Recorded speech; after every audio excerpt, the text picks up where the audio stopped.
안녕하세요. 저희는 한국외국어대학교 학종 멘토단 면접을 부셔조입니다. 안녕하세요. 저는 말레이 인도네시아 통번역학과 23학번 이채희입니다. 안녕하세요. 저는 융합인재학부 22학번 김수연입니다. 오늘은 저희가 예비 부엉이 여러분들께 한국외국어대학교 글로벌 캠퍼스의 곳곳을 소개해드리려고 하는데요. 오늘 소연님과 함께 글로벌 캠퍼스 소개를 하게 되어 굉장히 설레는데요. 일단 100년관을 향해 이동해볼까요? 함께 가보시죠.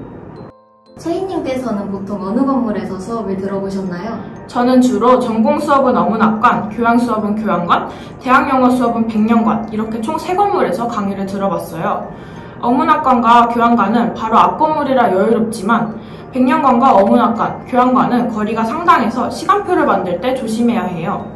자칫 잘못하면 10분 안에 20분 거리를 뛰어가야 할 수도 있답니다. 저희 학과 과방은 어문학관에 위치해 있어요. 그 어느 학교에서도 볼 수 없었던 다양한 국가들의 특징이 드러나는 과방이 복도를 채운 모습을 보실 수 있답니다. 저는 글로벌 캠퍼스가 크기도 하고 건물이 굉장히 많다 보니까 아직까지 자연과학관과 어문관에서는 수업을 들어본 적이 없더라고요.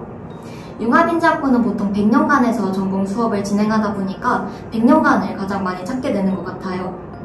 교양은 보통 교양관에서 열리는데 지난 학기에는 경영 관련 수업을 들어서 그런지 인문경성관에서 교양 수업을 듣기도 했어요. 소연님께서도 기숙사생이시라고 들었는데 기숙사에 대해 알려주세요. 저는 1학년 때부터 기숙사에서 생활을 했고 다음 학기에도 기숙사에서 생활할 예정인데요. 융합인재학부 전공 대부분이 100년관에서 열리다 보니까 만족도가 굉장히 높습니다. 기숙사에서 가장 가까운 건물이거든요. 기숙사는 구기숙사와 신기숙사로 나뉘어져 있는데 저는 아직 신기숙사만 사용해봤습니다. 방 크기나 화장실 유무 등 시설에서 차이가 있다고 하더라고요. 저는 방 안에서 모든 걸 해결하는 걸 선호하기 때문에 신기숙사에서 항상 생활을 하고 있습니다. 저 또한 1학년 때 기숙사에서 생활했었는데 저는 개인적으로 1교시 수업이 많다 보니 버스 정류장과 가장 가까운 B동을 가장 선호합니다. 소연님께서는 어떤 전형으로 한국외대에 입학하셨나요? 저는 학생부 종합전형 면접형으로 입학을 했는데요. 면접을 볼 당시에 제가 융합인재학부에 잘 맞는 학생임을 적극적으로 어필하기 위해서 꼬리 질문을 유도하면서 답변을 했던 게 기억에 남습니다. 그때 받았던 질문 중에서 방탄소년단의 성공 요인을 말해보라는 질문도 있었는데요. 저는 글로벌 팬덤 형성에 있어서 SNS를 적극적으로 활용한 것이 도움이 많이 됐던 것 같다고 답변을 했었습니다. 아마 면접에 관해서는 다음 달에 공개될 콘텐츠에서 더 자세하게 다루게 될 테니 많은 기대 부탁드리고요. 채희님께서는 어떤 전형으로 한국외대에 입학하셨나요? 저는 한국외대에 간절한 마음을 담아 수시 6장 중 한국외대 2장을 지원했었는데요. 서류형으로는 동유럽대에 속해 있는 체코슬로바키아어과와 면접형으로는 현재 제가 속해 있는 말레이 인도네시아 통번역학과를 지원했습니다. 개인적으로 보다 성적의 비율이 낮았던 면접형이 제게 더 유리할 것이라고 생각했지만 저는 서류형 취초합을 받았었고 면접형으로 예비 추합으로 들어왔어요. 한국외대는 서류형과 면접형 중복 지원하는 분들이 많은 것으로 알고 있는데 그 누구도 어떤 것이 더 유리하다고 예측할 수 없다는 것 알려드리고 싶어요. 버스 정류장을 지나치는 김에 교내 셔틀도 소개하고 넘어가야겠죠?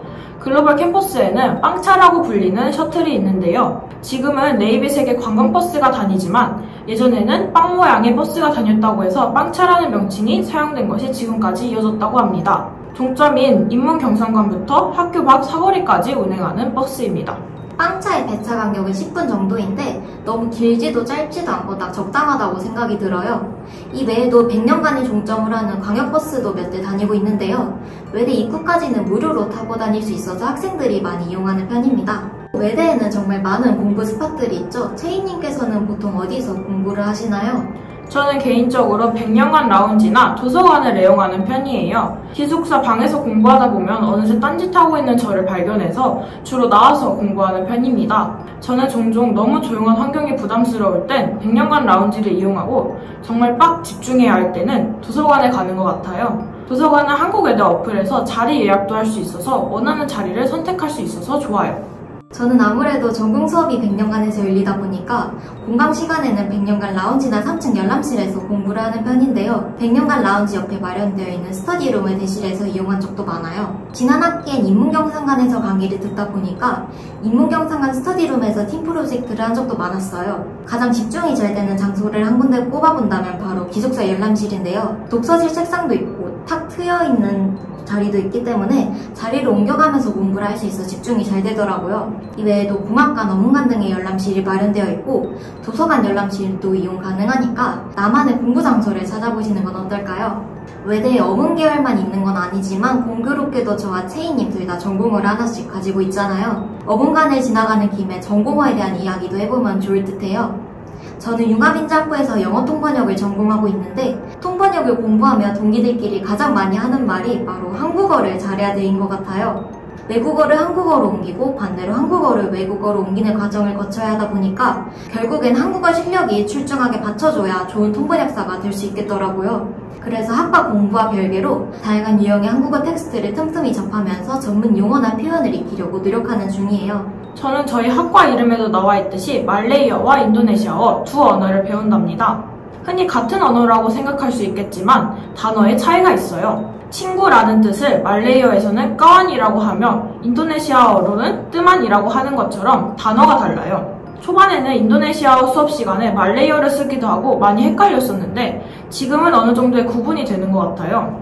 특히나 저는 이번 여름방학 인도네시아로 학예연수를 다녀왔는데 다시금 느낀 것은 언어는 많이 사용하면 사용할수록 그 감이 생기고 실력이 느는 것 같아요. 저는 언어 실력 향상을 위해 현지 친구들을 많이 사귀며 언어를 연습했어요. 그 결과 학예연수가 끝이 날 때쯤에는 자신감과 함께 실력이 향상된 저를 볼 수 있었답니다. 네, 지금까지 걸어서 글로벌 캠퍼스를 한 바퀴 둘러보았는데요. 평소엔 찾아갈 일이 없던 건물도 둘러볼 수 있어서 감회가 새로웠습니다.